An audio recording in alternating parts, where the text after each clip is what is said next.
Review HBOs and lsquo Westworld&rsquo is smarter, faster, stronger in Season 2. It feels good to be back in the wild Westworld. 16 months after HBO's sci-fi western concluded its first season, the series is back with a bigger, bloodier Season 2, Sunday, 9/ET/PT, out of 4, that manages to take the excellent groundwork the show laid in 2016 and change into something more mature, more emotional and more assured. The second season feels less like a freewheeling experiment and more like a TV show that knows what it's doing and where it's going.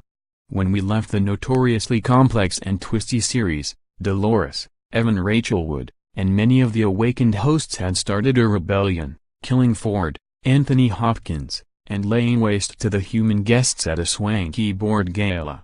The new season doesn't pick up precisely where it left off. The timeline is still a bit fuzzy, but the new season's main arc is the fallout from the hosts rising up and freeing themselves of their programmed narratives, both within and outside the park. Dolores is now the leader of a bloody revolution. Maeve, Thandie Newton, is still looking for her daughter, now with the help of Sizemore, Simon Quarterman.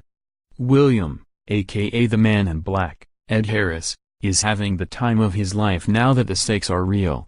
Many of the other characters, both human and host, made it through the firefight, but it would be too much of a spoiler to reveal their paths. More, which robot traits would Westworld stars most want IRL? Just like last season, the most compelling plot is Maeve's, and Newton continues to turn in career best work as the park's most conscious host, turning her emotions on a dime and making her sometimes less than ethical character sympathetic and appealing. Unfortunately, the second season gives Dolores the least interesting plot, and her scenes in the park feel sluggish and dull compared to the new locations, characters and technologies that many of the characters discover. The first season felt like a 10-hour pilot, as the writers took their sweet time setting up every chess piece for the inevitable robot rebellion to begin. Now that the hard work is over, the series is more assured, faster paced and easier to watch. The characters feel more lived in, and the dialogue, music and settings can be self-referential. Each scene conveys more meaning.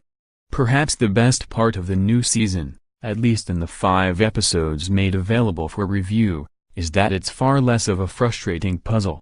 While plenty of fans enjoy analyzing each scene for big clues, it's only made Westworld stronger that the writers don't seem all that interested, at least not yet, in pulling one over on the audience. Of course, there are mysteries and twists galore, but they feel more in tune with the overall narrative than, say, all the timeline trickery in Season 1.